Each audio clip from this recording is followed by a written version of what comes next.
بسم الله الرحمن الرحيم. اللهم صل وسلم على سيدنا محمد. معكم مشاهد بالقاسي، قناتكم بالعرب تمرين 2. النهارده هنتكلم على ادويه الضغط. ادويه الضغط بالانجليزيه ما تسمى بالانتي هايبرتنشن. كلمه انتي معناها مضاد، وهايبر معناها زياده، او هايبرتنشن على بعضها معناها زياده في ضغط الدم. يعني بمعنى اصح بالعاميه او بالبلدي وبالمصري كده، مرض الضغط. اي مريض ضغط هتلاقيه كان بياخد مضادات البول او ماشي على مضادات البول. مضادات البول ده اول حلقه معانا الدايروتكس ان شاء الله. بالانجليزيه اسمها دايروتكس مضادات البول. طبعا هتلاقوا برضو الحلقه على التليجرام. انا يا جماعه قلت لكم عشان خاطر الكمبيوتر بتاعي اتدمر، فانا اي حاجه هكتبها ان شاء الله، باوربوينت، وورد، PDF، اي حاجه ان شاء الله هعملها في حياتي هبعتها لحضراتكم بلا مقابل. يعني هبعتها لحضراتكم على التليجرام. خشوا كده هتلاقوا قناه عامه، وهتلاقوا اللينك اسفل الفيديو ان شاء الله. اسمها قناه بالعربي تمريض، قناه عامه مفتوحه اسمها قناه بالعربي تمريض. اكتب كده قناه بالعربي تمريض على اليوتيوب، هتلاقيها وهتلاقي كل حاجه مفتوحه المصادر. طبعا برضو الحلقه اهداء الى زميلي العزيز عبد الله فهمي. ادعوا له بالرحمه ويكون في الفردوس الاعلى، وادعوا لموتاكم وموتانا بالرحمه والمغفره ويدخلنا في سيح جنته. طبعا حضرتك بقى المقدمه لازم أنا اقولها الطويله العريضه. حضرتك اكيد لو عندك حد في بيتك مريض ضغط اكيد عدى عليه حاجه من الادويه دي. دي الادويه اللي قدام حضراتكم دي في الغالب اللي مشهوره في السوق المصري. يعني دي الاسماء التجاريه: لازكس، برونكس، اكزامايد، تروزامايد، هيدريتيك، الدوكتون، برونكس، اي اسم من الاسماء اللي هي التجاريه كتير. طب انا احفظ ايه يا عم هشام؟ زي ما علمتكم، اوعوا وهقعد اعيد واكرر وازيد: اوعوا تحفظوا الاسماء التجاريه. احفظوا الاسم العلمي، جينيريك نيم. جينيريك نيم يعني الاسم العلمي، الساينتفك نيم. ده افضل واحسن الف مره في الادويه. لو انت بتدرس فارما اوعى تحفظ الاسم التجاري. اكبر غلط بيحصل في التمريض. والدتي الله يرحمها كان بتاخد البرونكس والالدكتون. والد الله يرحمه كان رينال فيلير وكان مريض فشل كلوي، كان بياخد اللازكس والاكزامات. يعني والدتي فشل كبدي فكان بتاخد الاثنين ضمت. والدتي فشل كبدي، هيباتيك فيلير، هيباتيتس سي. والد الله يرحمه كان بياخد اللازكس والاكزامات. فانا يعني حافظ الادويه ديت ظهرا على القلب زي ما بيقولوا. وايه يعني ربنا يشفي الجميع. مضرات البول او ما يسمى بالدايوريتكس هي عباره عن اشهر ثلاث مجموعات. بقول اشهر ثلاث مجموعات لان في مانيتول كمان ده بيخش تبع الدايروتكس او مضادات البول، بس ما حبيتش اجيب المانيتول لحضراتكم. اشهر ثلاث مجموعات هتعرفوها هو حاجه اسمها السيازايد، لوب دايروتكس، بوتاسيوم سبيرنج دايروتكس. يعني لما يقول لك وات از مينينج سيازايد تقول له دايروتكس. لوب دايروتكس يعني برضه لوب دايروتكس نوع من انواع مضادات البول. بوتاسيوم سبيرنج دايروتكس يعني مضادات البول المستبقيه للبوتاسيوم. هنعرف الثلاث دول كلهم، والحلقه يعني الى حد ما طويله شويه، فحاول تجيب كوبايه شاي كده ايه وتبقى رايق معايا. الرسمه اللي قدام حضراتكم دي هي بتسهل كل حاجه. الرسمه دي لو حفظتها حفظت كل مضادات البول. طيب احنا هناخد ايه يا عم هشام؟ هناخد السيازايد، وهناخد اللوب دايروتكس، وهناخد الاسبرينج دايروتكس. احفظ الرسمه دي ازاي؟ الرسمه دي حاسس ان هي معقده. اول حاجه تحفظ الاماكن. ايه هي الرسمه الاول؟ اول ما يسالك ايه الرسمه دي تقول له دي النفرون. نفرون، NEBHRON، بالعربي اسمها النفرون.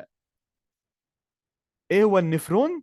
هو اصغر وحده، او يعني اذا كده بيقول لك ايه اليونت بتاع الكلى. اصغر وحده في من وحدات الكلى.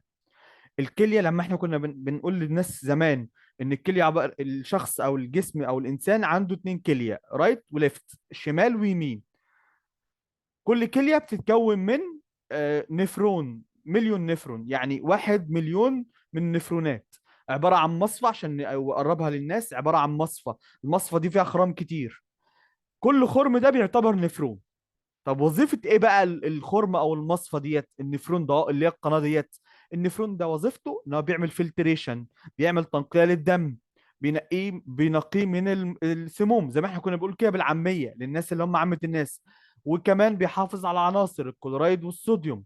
يعني يطلع صوديوم، يدخل صوديوم لو الجسم عايزه، يطلع بوتاسيوم ممكن لو الجسم عايزه يحفظ البوتاسيوم. يعمل عمليه حاجه اسمها ري ابزوربشن اند اكسكريشن، يعني يعمل عمليه اعاده امتصاص ويعمل عمليه اخراج. ده النفرون. انا لحد دلوقتي ما شرحتش الرسمه. ده هو وحده النفرون. تخيلوا بقى في مليون نفرون لكل كليه. تعالوا نمسح. نعمل بقى الرسمه. ازاي اعرف الرسمه يا عم هشام؟ اول حاجه احفظ الموقع. يعني ايه الموقع؟ يعني لما اقول لك السيازايد او اللي هو مضر البول دوت، يعني ايه اضرار البول؟ يعني انا هدي علاج يعمل لي عمليه زياده في اخراج كميه البول، ده اسمه مضر البول باختصار. فلما اقول لك السيازايد بيشتغل فين، هتقول لي بيشتغل في حاجه اسمها الديستال. ديستال يعني ايه يا عم هشام؟ يعني البعيد، الجزء البعيد من النفرون. طيب لما اقول لك يشتغل يعني ايه كربونيك انهيدريز انهبيتورز، طبعا دي مش معانا في الحلقه، هتقول لي بيشتغل في حاجه اسمها البروكسيمال. يبقى الجزء دوت BROXIMAL، بروكسيمال. بروكسيمال يعني قريب، ديستال يعني بعيد.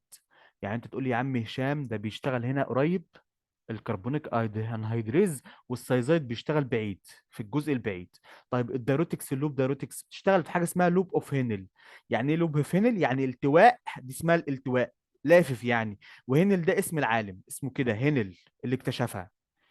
خلاص. وبيشتغل في الجزء ان هو بقى لو انت ود يعني بيرفكت قوي تقول لي اسcending، الصاعد، دي اسمها ascending.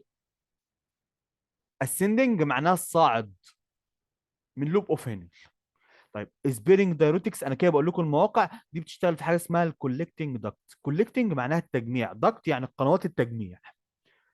كولكتنج داكت. بعد ما عرفت الاماكن، الثلاث اماكن، ديستال بعيد، والاسcending لوب اوف هينل يعني الصاعد من التواء هينل، والكولكتنج داكت يعني قنوات التجميع، اول ما تعرف الحكايه دي تقوم انت بايس ايدك وش وظهر.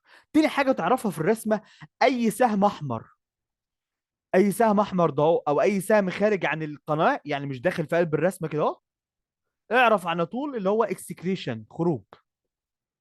لان دي كان حاجه بتلبخني وانا صغير، اي سهم يخرج بره القناه اعرف ان هو خروج. يعني ايه يا عم هشام؟ يعني السيازايد ده بيخرج كلوريد الصوديوم. هنا مثلا لوب اوف دايريتكس بتخرج صوديوم بوتاسيوم كلورايد خارجين بره الصوره.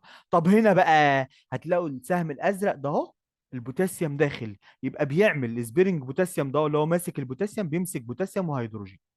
ده باختصار.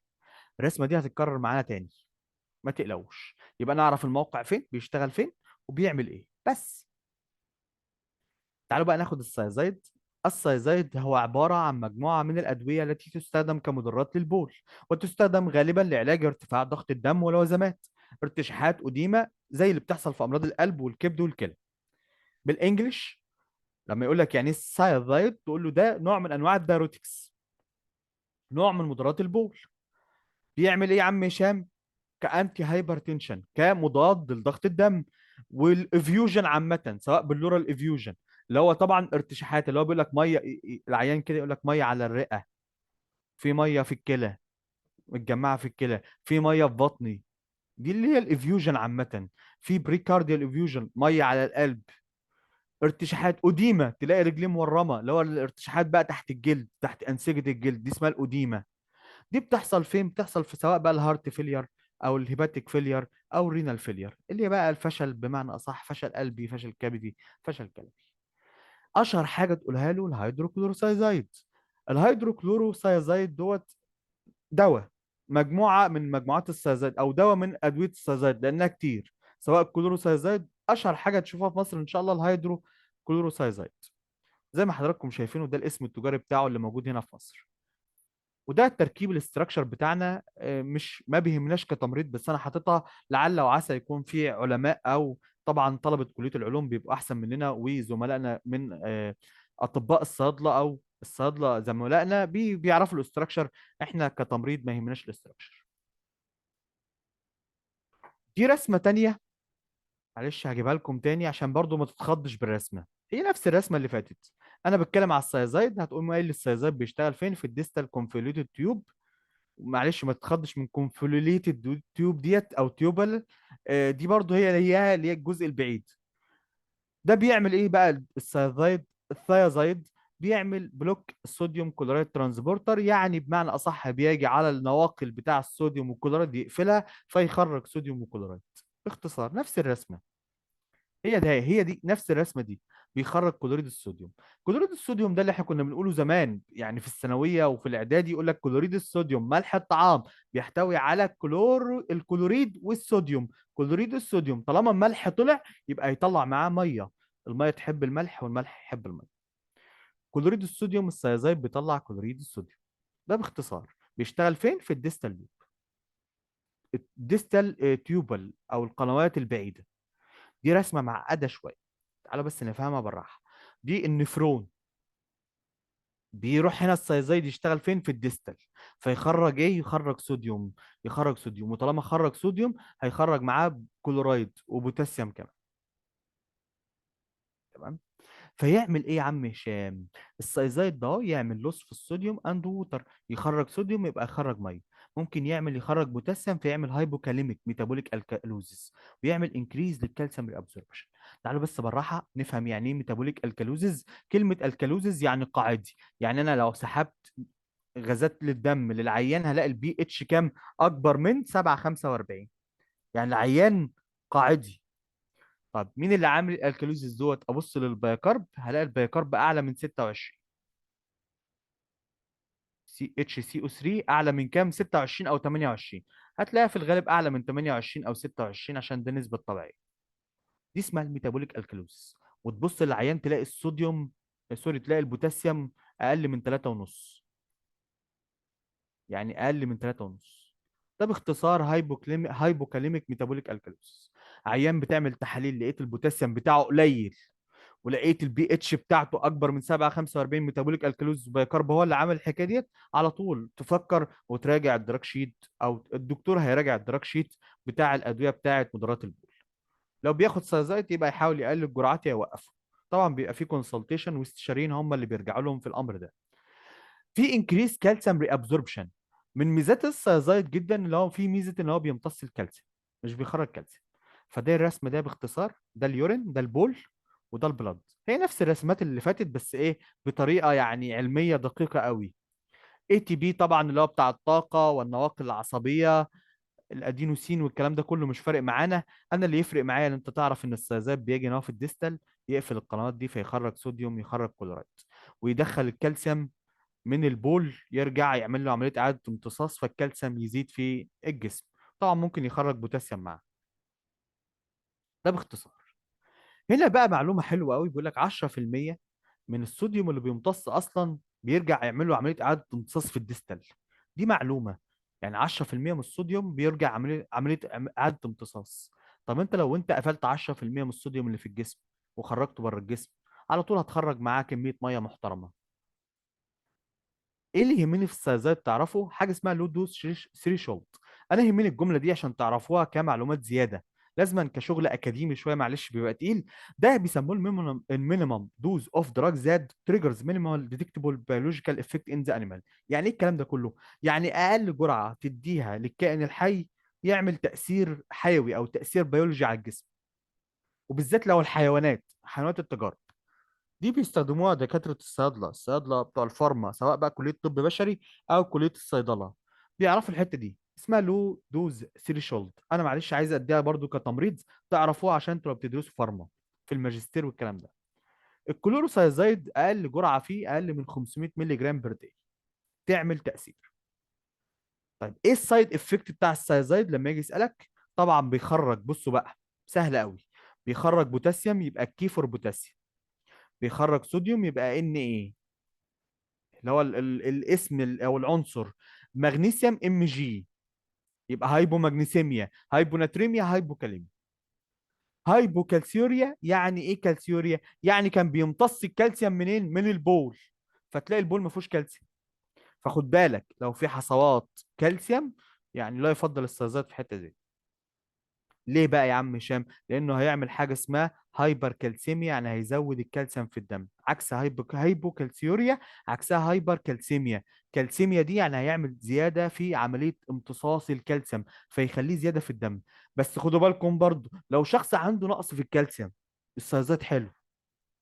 تاني، لو شخص ما عندوش حصوات كالسيوم وعنده نقص في الكالسيوم، الكالسيوم بتاعه مثلا كان مثلا 5 6، اقل من الطبيعي، يفضل السيازايد في حته زي دي. يعمل هايبر جلايسيميا. هايبر جلايسيميا يعني يزود من السكر في الدم، مستويات السكر. فالشخص اللي عنده مريض سكر السيازايد فيه مشكله في الحته دي. هايبر يوريسيميا يعني هيزود حمض اليوريك، وطالما حمض اليوريك هيزيد معناها انه ممكن يعمل نقرس، فالناس اللي عندهم نقرس لا يفضل السيازايد. بنفهمها واحده واحده. خدوا بالكم يا جماعه، انا هقول بقى المعلومه دي ما حطيتهاش في السلايد. السيازايد حاليا ادويه كومباينيشن. يعني ايه كلمه كومباينيشن؟ يعني بتستخدم مع ادويه اخرى هنا في السوق المصري. تلاقي مثلا بيتا بلوكر او حاصرات البيتا، هنعرفها قدام ان شاء الله في ادويه الضغط. تلاقي معاها نوع من انواع الهيدروكلوروسيزايد او اللي هو السيازايد. كومباينيشن يعني بتخش مع ادويه اخرى من ادويه خافضه للضغط. الاستخدامات: هايبرتنشن طبعا لو حصل ارتفاع في ضغط الدم. كالسيوم بالانس عشان هو بتمسك الكالسيوم. يورينري ستونز حصوات الحوالب ممكن تستخدم فيها. نركز في حاجه بقى: مرض دونت ودايبيتس انسيبيتس. انا حاططهم كمعلومات زياده. ايه هو مرض دونت ده؟ انا عمري ما شفته في حياتي لانه رير، نادر. يعني سني ما جابوش لسه لحد دلوقتي، والجامعه عندنا ما فيهاش دونتس ديزيز الصراحه، ما شفتهاش. وما شفتهاش وانا بشتغل، لما كنت بشتغل زمان في البرايفت ما شفتش مرض دونت ده قبل كده. بس باختصار هو انهيرتد ديزيز او حاله وراثيه في الاكس لينكد ريسيسيف. بيعمل ايه بقى؟ انا يهمني بس حته بروكسيمال رينال تيوبلز دي بتبقى فيها مشكله. بيروح يعمل في الجزء القريب من النفرون ويعمل فيها مشاكل. ده باختصار.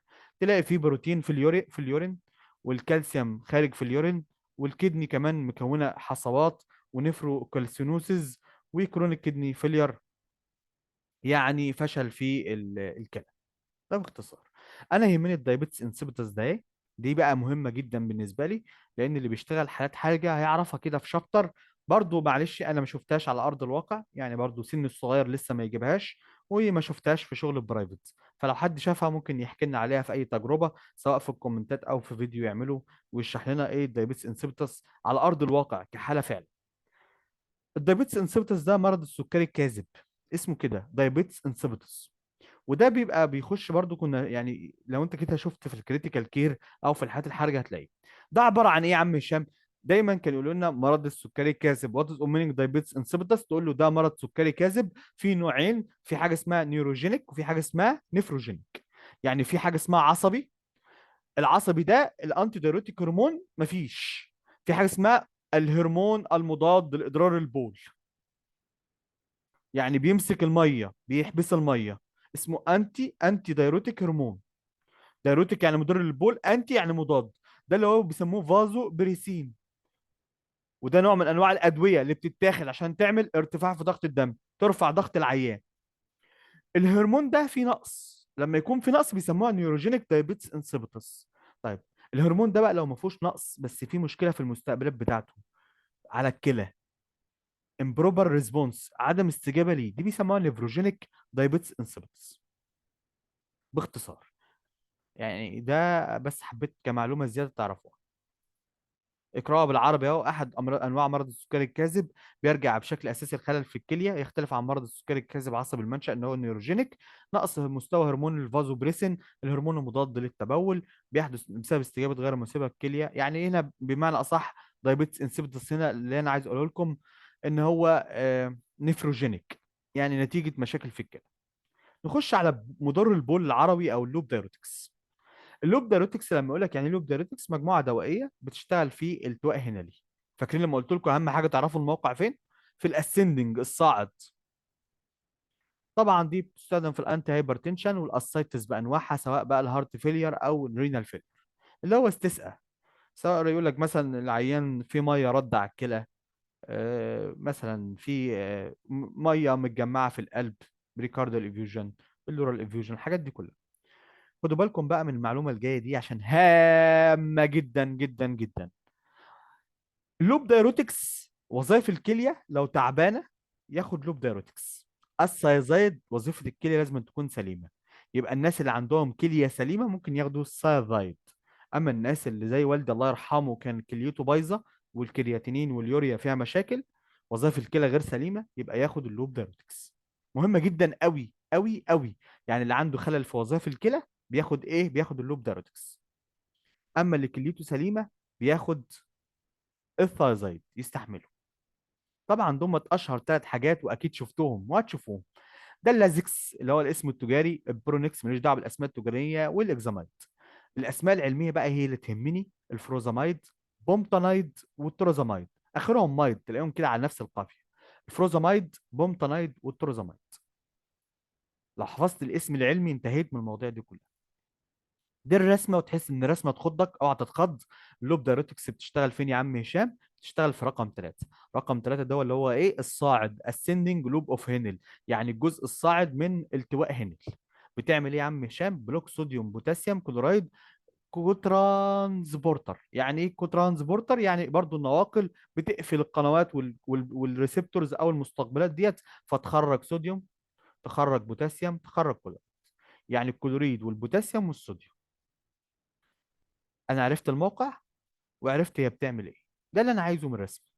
نفس الرسمه برضو هتشوفوها نوت عشان ما تتخضش. نفس الرسمه اهوت، ودي الرسمه الاسهل طبعا.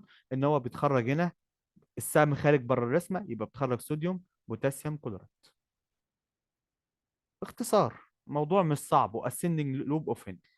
الرسمه المعقده شويه تحس ان هي رسمه صعبه، هناخدها بالراحه. بيشتغل فين اللوب اوف دايريتكس؟ بتشتغل في الاسندنج، الجزء الصاعد. بتعمل ايه؟ بتعمل لوس اوف صوديوم اند ووتر، هايبوكاليميك ميتابوليك الكالوزيس برضو، وانكريس كالسيوم لوس. يعني هنا بمعنى اصح بتطلع كالسيوم، وتطلع بوتاسيوم، وتطلع صوديوم، وتطلع كلورايد.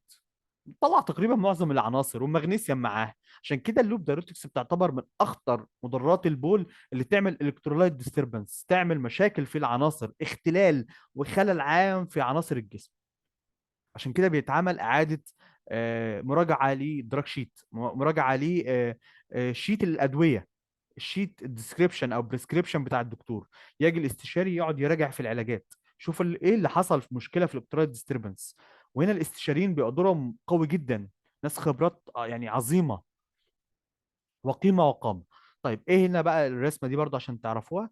بيجي هنا يقفل الكترة ترانسبورتر اللي هو النواقل، ويقفل القنوات ديت، فيطلع الصوديوم، ويطلع البوتاسيوم، يطلع الكلورايد، وياخد معاه الكالسيوم والمغنيسيوم بالمره.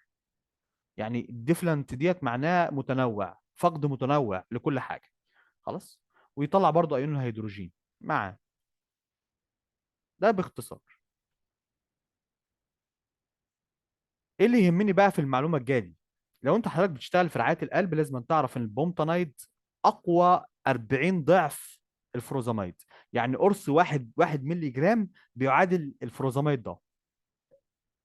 يعني قرص واحد من البومتانايد يعادل قرص 40 ملي جرام. وده الانجليزي بتاعتها، يعني الدوز اوف 40 ملي جرام فروزاميد. يعني بيقول لك هنا الجرعه الواحده من الفروزاميد 40 ملي جرام بتعادل 20 ملي جرام، بتعادل 1 ملي جرام. افتكروها 1 20 40. يعني 40 ده ضعف 40. طالما ده 40 يبقى البومتانايد الواحد ملي جرام ضعف 40. ده 20 ملي جرام يبقى ضعف 20 ضعف، يعني ضعف قوة. خلاص.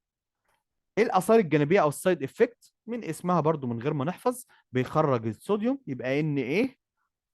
هايبوناتريميا. يخرج البوتاسيوم هايبوكاليميا.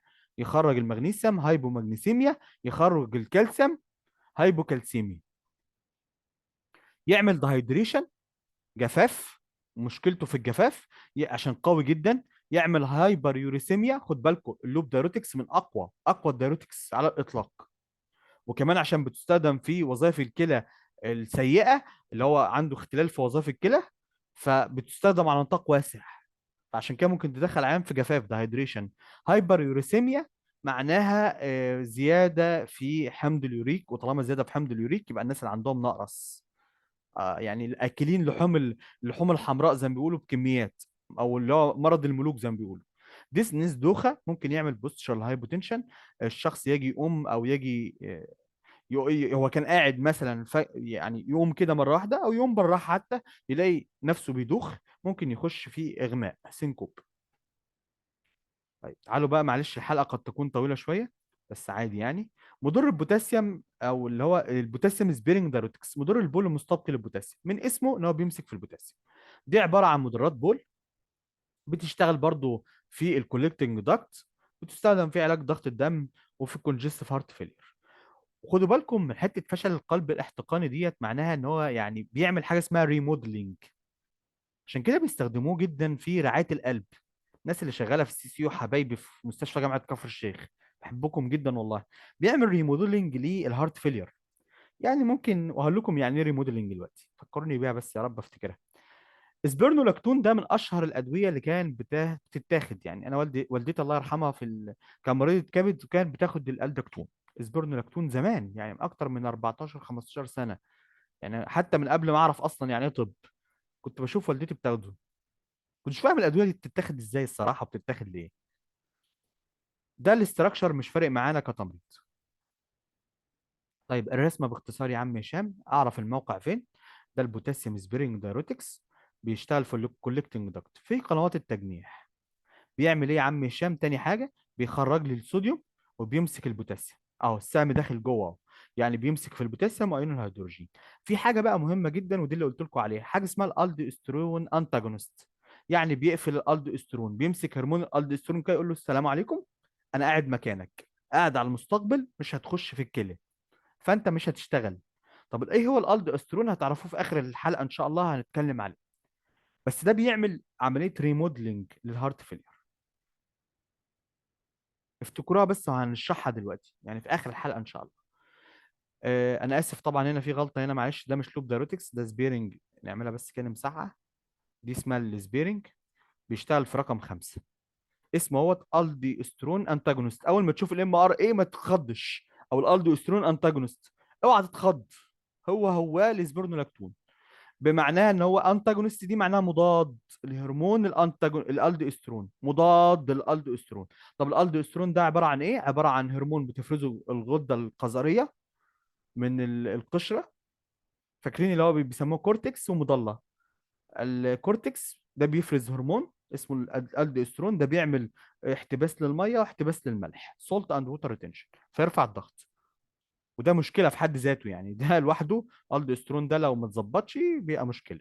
فبلوك صوديوم كلورايد ترانسبورتر، يعني يزود كلوريد الصوديوم، يخرج كلوريد الصوديوم اكسكريشن. وزي زمان كنا بنقول للطلبه او اللي هم الناس الصغيرين واحنا خدناها في الثانوي والاعدادي، اول ما تزود كلوريد ملح الطعام ايه يا حبايبي في الكيمياء؟ يقول لك كلوريد الصوديوم. يعني ايه ملح الطعام؟ كلوريد الصوديوم. يبقى الملح يحب الميه والميه تحب الملح، فانت لما تخرج كلوريد الصوديوم يبقى تخرج معاه ميه، فتفقد الميه. ميزته هنا بقى ان هو بيحبس البوتاسيوم، بيمسك في البوتاسيوم. والرسمه دي هي افضل رسمه، ما تخضش منها خالص. الرسمه دي الهوت اهو، بيجي الاسبرنولاكتون او اللي هو البوتاسيوم سبيرنج دايروتكس، يمسك في الاناك بلوكرز. يعني ايه اناك ديت؟ ما تخضش من الكلمه، كلمه اناك ده ايه معناها؟ ابيثيليال صوديوم تشانل بلوكر. فلما يقفلها الصوديوم يخرج والكلورايد معاه، بيخرج في الغالب الصوديوم والكلورايد، وتلاقيه مدخل البوتاسيوم عادي، البوتاسيوم بيروح ويجي عادي، فبيحتفظ بالبوتاسيوم. بيجي هنا كمان يعمل حاجه اسمها الدو استرون. يجي الالدو استرون يجي يقعد هنا يقول له ستوب، اسف، مش هقعد الالدو استرون. ودي ميزه من مميزات السبرنولاكتون او البوتاسيوم سبيرنج دايروتكس في الرعايه المركزه. يعني هنا بيخرج، بصوا يا جماعه، بيخرج الصوديوم والوتر، بيعمل هايبر كاليميا. ليه؟ لانه بيعمل احتباس للبوتاسيوم. يعني الناس اللي عندهم تلاقي البوتاسيوم بتاعهم قليل، اقل من 3 ونص، اقل، اول ما تلاقيه اقل ممكن تديله سبورنولاكتون. وفي ريسك في الاسيدوزز. كلمه اسيدوزز يعني ايه يا عم هشام؟ يعني لو البي اتش اقل من 7 35 خلي بالك، راجع الدواء بتاعك. استخداماته، بيستخدم في الهايبر الدو استرونيزم. يعني ايه هايبر الدو استرونيزم؟ يعني زياده في افراز هرمون الالدو استرون. قلنا هرمون الالدوسترون ده عباره عن هرمون بتفرزه الكلى، او عشان بس نكون دقيقين، الكورتكس في الرينال جلاند. رينال جلاند او اللي هو الادرينال جلاند اللي هو الغده القذريه، او القشره في الغده القذريه. دي عباره عن جلاند كده او غده موجوده فوق الكلى، هتشوفوها دلوقتي هنشرحها. فلما يكون الشخص عنده افراز في الهايبو الدوستيرونيزم، ممكن اديله البوتاسيوم سبيرنج عشان يخفض له الضغط، وكمان يمنع هرمون الالدوسترون. وده ميزه جدا لانه بيستخدم في علاج الهارت فيلير، وبالذات مش اي هارت فيلير، الهارت فيلير ريديوست ايجكشن فراكشن. يعني ايه ريديوست ايجكشن فراكشن؟ انا عارف ان هي معلومات كتير بس استحملني. ده معناه ان انت عملت ايكو للعيان ولقيت الايكو القوه او كفاءه القلب، بيسموها كده بالعاميه، كفاءه القلب اقل من 50%. لو لقيت العيان مثلا 30%، 35%، 40%، 45%، ده بيسموه هارت فيلير ريديوسد ايجكشن فراكشن، ودي ليها تقسيمات كتير. فده ليه ميزه عشان خاطر بيقفل الهرمون الهرمون ده عنيف يا جماعه، عنيف، وبيعمل هايبوكاليميا. يعني في حالة الهايبوكاليميا لو شخص عنده نقص بوتاسيوم وعايز تديله حاجة خافضة ضغط الدم، وعنده نقص في البوتاسيوم، اديله الاسبرنولاكتون. وكمان لو انت اديت ادوية كتير وما جابتش نتيجة، ريزيستنس للهايبرتنشن، مقاوم لارتفاع ضغط الدم، ادي الاسبرنولاكتون. اخر حاجة معانا ان شاء الله، الاثار الجانبية بتاعتها، بيعمل هايبر كاليميا لانه بيمسك في البوتاسيوم. ممكن، وطالما مسك في البوتاسيوم خلي بالكم البوتاسيوم ده المسؤول على الدايستوليك بتاع القلب. بيشتغل في القلب. فلو مسك في البوتاسيوم والبوتاسيوم ارتفع عن المعدل الطبيعي، المعدل من 3.5 ل 5.5 من 10، لو ارتفع عن 5.5 من 10 ممكن يعمل اريزميا، تسارع في القلب. والفيتال اريزميا يعني ممكن، عشان كده بنقول لك ما تديش بوتاسيوم شوت. فاكرين لما كنا بنقول في الرعايه المركزه او تدي العيان بوتاسيوم على طول، ممكن لا قدر الله قلبه يقف، يحصل ارست. في حاجه اسمها الجينكوماستيا. الجينكوماستيا ديت اللي هو تسدي، تلاقي الراجل ما عندوش ثدي. يعني هو الرجاله اصلا الطبيعي يعني مش بنجات، آه، تلاقيه عامل زي الستات عنده ثدي بالتسدي، ده بيسموها الجينكوماستيا. منسترول او ابنورماليتيز منسترول ديت يعني الدوره الشهريه بيحصل فيها مشاكل، اضطرابات. ممكن كمان امبوتنس. امبوتنس دي يعني العجز الجنسي، ما بيخلفش. او ديكريس في الليبيدو. كلمه ديكريس في الليبيدو دي يعني الرغبه الجنسيه، ما فيش شهوه، فيش ما فيش رغبه. كمان الارتباط بمستقبلات الاستروجين والبروجسترون غير الانتقائي، يعني نون سيلكتيف استروجين وبروجسترون ريسبتورز. طبعا دي هرمونات الانوثه بمعنى اصح.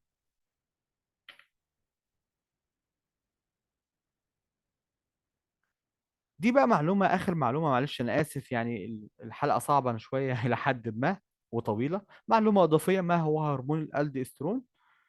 بكل بساطه هتقول دي الغده القذريه او الادرينال جلاند اللي موجوده فوق الكليه، بتطلع هرمون اسمه الالدوستيرون. مش عايزكم تعرفوا اللي هو الانجيوتنسين والكلام ده كله، سيبكم من الكلام ده. الالدوستيرون ده بيعمل احتباس للميه، يعمل صوديوم ريتنشن. فلما يمسك الصوديوم في الجسم هيعمل ووتر ريتنشن، وده في حد ذاته هيرفع من ضغط الدم، هاي بلاد بريشر. ولما يحصل هاي بريد بريشر هيحصل مشاكل لو ما عرفتش تتحكم فيه. يعني ما عرفتش، يعني عشان كده هرمون الالدوستيرون بيعمل ارتفاع في ضغط الدم. هيحصل بقى طبعا اثرو اسكلوروزز، لو حصل اترال ستيفنس. طبعا دي كلها في حالات لو في مشاكل في الكليه، والكليه بعتت للمخ، وبعتت، والاوعيه فيها مشاكل، والقلب فيه مشاكل، والمخ فيه مشاكل، ومش واصل له دم، بيبعت على طول ينبه المخ، المخ ينبه الغده القذريه، الغده القذريه تطلع الالدوستيرون، وتفضل العمليه دي دايره. والدايره دي يعني بيسموها ريسايكلينج، الدوستيرون ريسايكلينج. يعني بمعنى اصح العيان ربنا معاه من الاخر. ليه؟ لان العيان اصلا عنده فشل قلبي، ليفت فنتريكال هايبر اتروفي، وعنده سكيميا، والدم مش واصل له كويس، واترال فايبريليشن. فبيقوم راح منبه المخ، المخ بيقوم رايح منبه الغده القذريه، افرز هرمون الالدوستيرون، الالدوستيرون يعمل احتباس في الميه واحتباس في الصوديوم، يقوم راح راجع رافع ضغط الدم، يقوم ضغط الدم مرفوع، والعيان يمشي في نفس الدايره. بس انا زي ما قلت لكم كده، عشان كده بيدوا السبرنولاكتون او بوتاسيوم سبيرنج، ميزته جدا اللي هو بيقفل الهرمون ده، فيعمل ريموديلنج، يعني يحسن من كفاءة القلب اللي عنده فشل احتقان. شكرا لحضراتكم، معلش انا اسف المعلومات كبيرة شوية، بس حبيت اتكلم مع حضراتكم ودردش. مع السلامة، في لقاء آخر.